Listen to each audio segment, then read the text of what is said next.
Hello and welcome to another YouTube video here on the channel Spillfang Fellowship. My name is Andreas, Norwegian Viking, and this is why you need to come to Ardacon. Or at least watch the content we are providing during the weekend if you are so unfortunate that you cannot come, because Ardacon last year was an absolute blast. Me and Stig, as well as Marius, at least, are coming back this year. And me and Stig will try to bring you all the content we can from the weekend. So why should you come to Ardacon? Loads of reasons. It is by far the biggest tournament in the world in SPG at the moment. We have heard tales about the Germans fielding 200 players or 150, 160 players at one tournament. But then again, that was some time ago. If I'm to be correct, I think that's correct. So last year Ardacon had 146 players, and this year it seems to be a bit less because of the summer vacation and everything. But there will still be well over 100 players in the 125 plus mark, I think. And there's still room for you to buy a ticket. So if you want to buy a ticket, go to hotgatesgaming.com and do that. It is incredible value for money. You get 3 entire days of events. You have on the Friday, you will have the Chaos and Order, as well as the doubles tournament. On the Saturday and the Sunday, you will have the World Team Championship as well as the Grand Tournament, all mingled in together into one big event.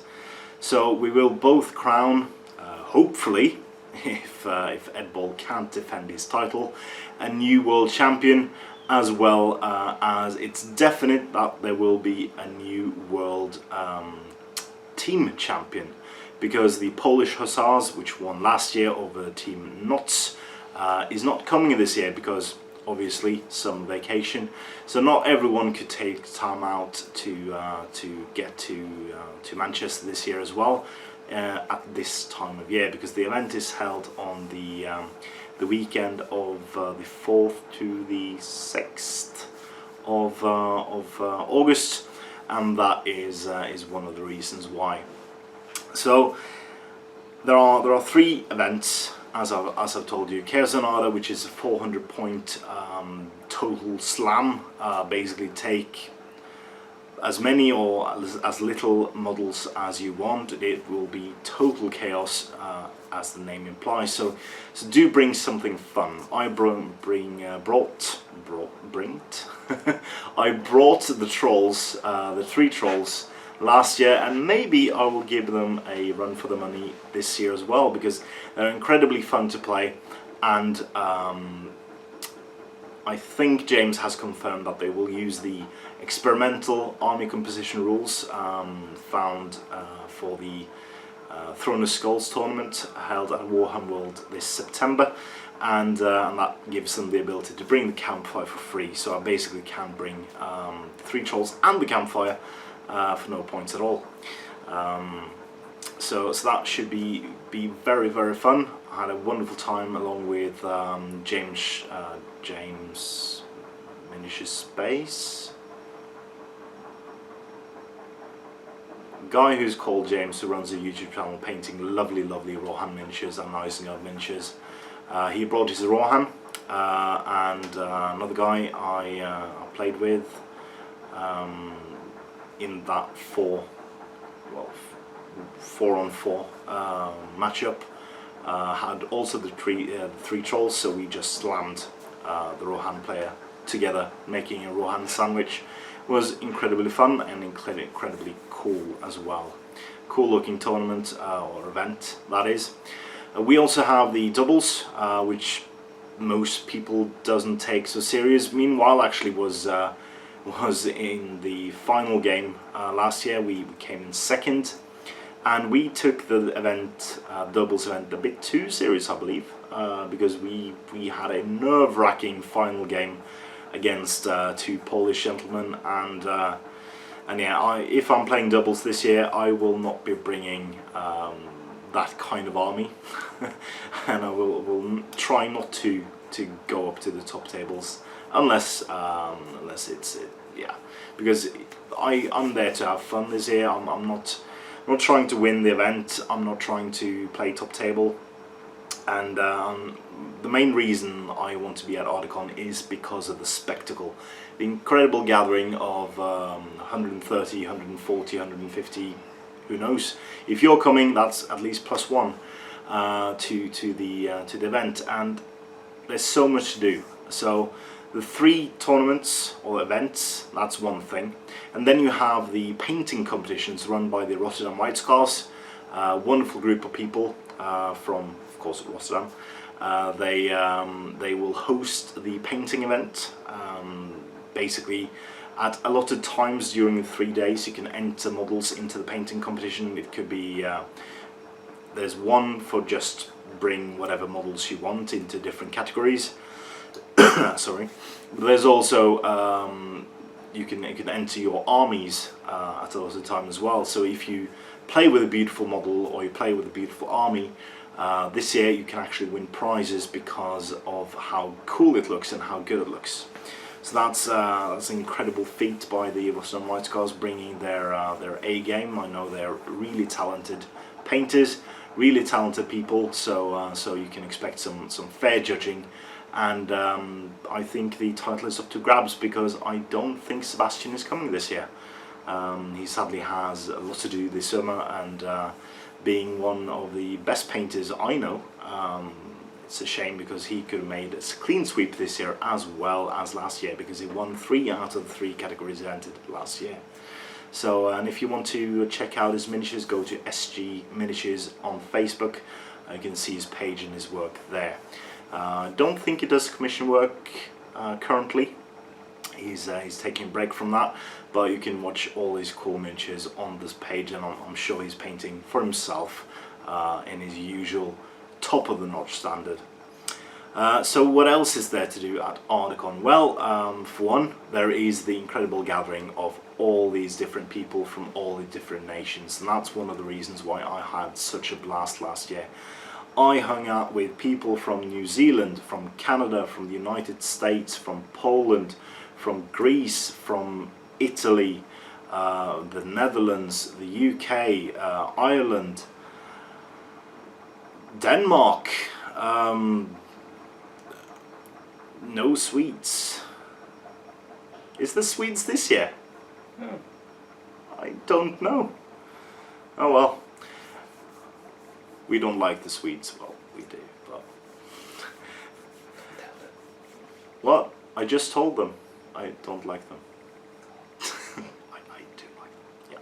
So, all the different nations, all the different sorts of things you can talk about with them, exchanging ideas, exchanging army advice, finding out how the meta is in the different countries, just having a pint. It's such a lovely thing to see that all these people can gather under one big banner that is called SBG.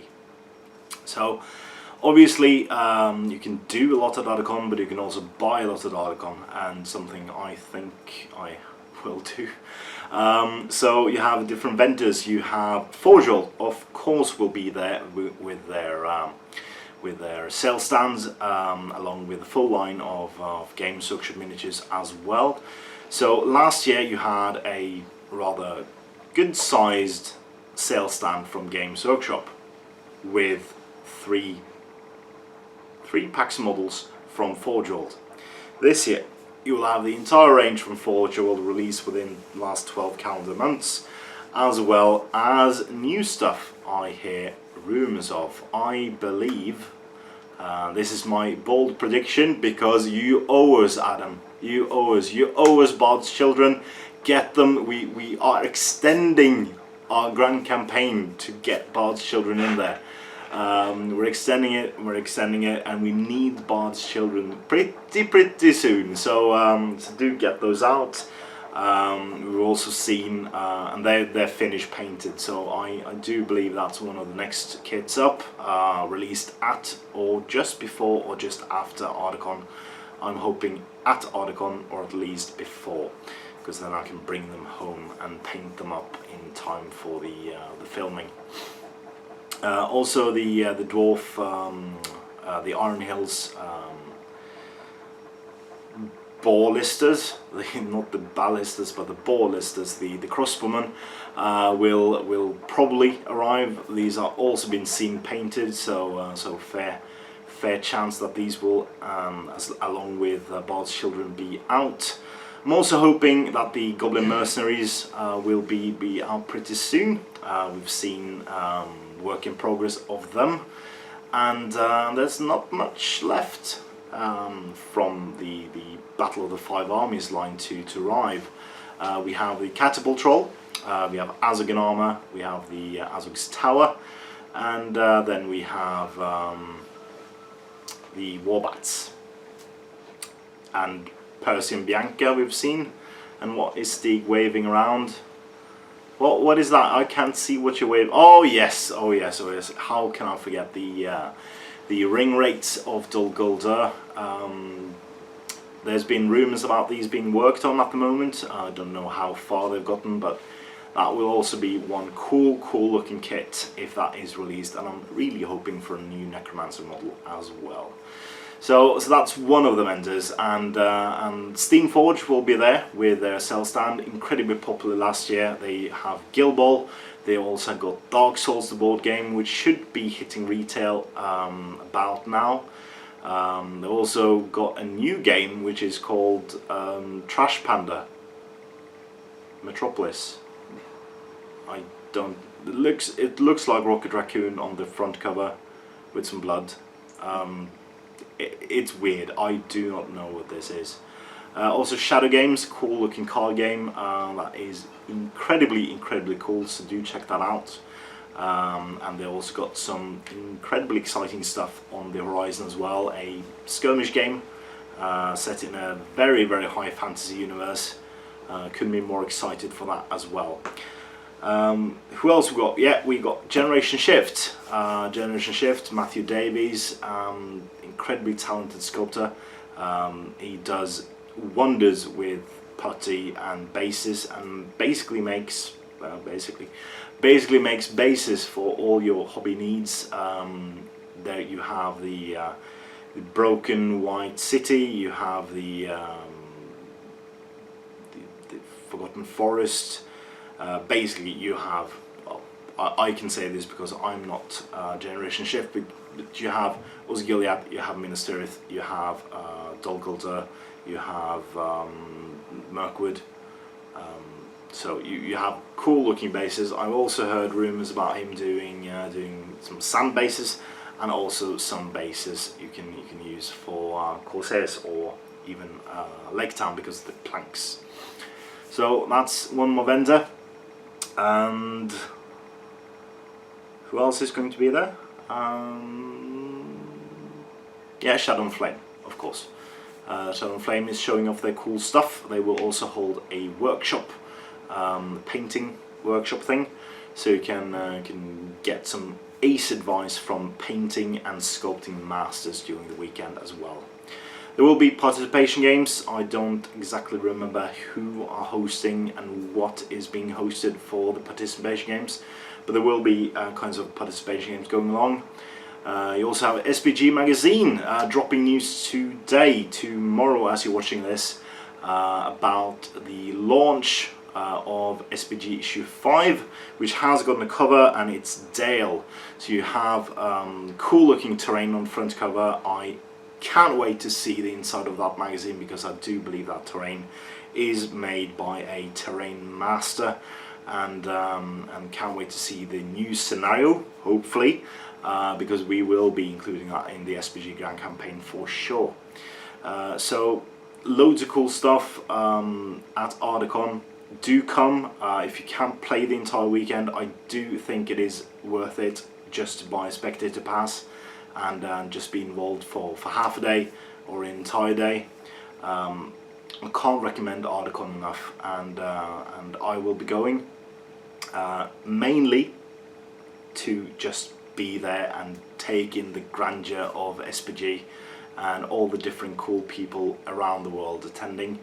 And me and Stig will be waving our cameras around and doing, hopefully, we're doing player interviews, match reports, we'll be doing news, we'll be doing event coverage, everything going on at the Ardacon we will try to cover as much as possible to bring to you as fast as possible. So I might not play. I don't know. We'll see how fun it is to just be there and just be a reporter at the event. I'll bring all the models I need along and take part in some painting competitions, stuff like that, but I'm not there mainly to play. I'm mainly there to just be in the grandiose environment, which is the Mercure Hotel, the big hall, all the different tables. Yeah, news are up today as well. That Steve, cool Steve from Top Table Wargaming is bringing 25 themed tables. That is wonderful. That's roughly like a third of the tables needed for the entire event. And if you've seen his tables, they are awesome, simply awesome. So I can't wait to see that as well. So yeah, without further ado, I will see you at Ardacon. And if you're not coming, you can see us on STF bringing you all the exciting news from Ardacon. So please comment, like, share and subscribe. Do check us out on Patreon, supporting our work here by the link in the description below. And as always, support your hobby.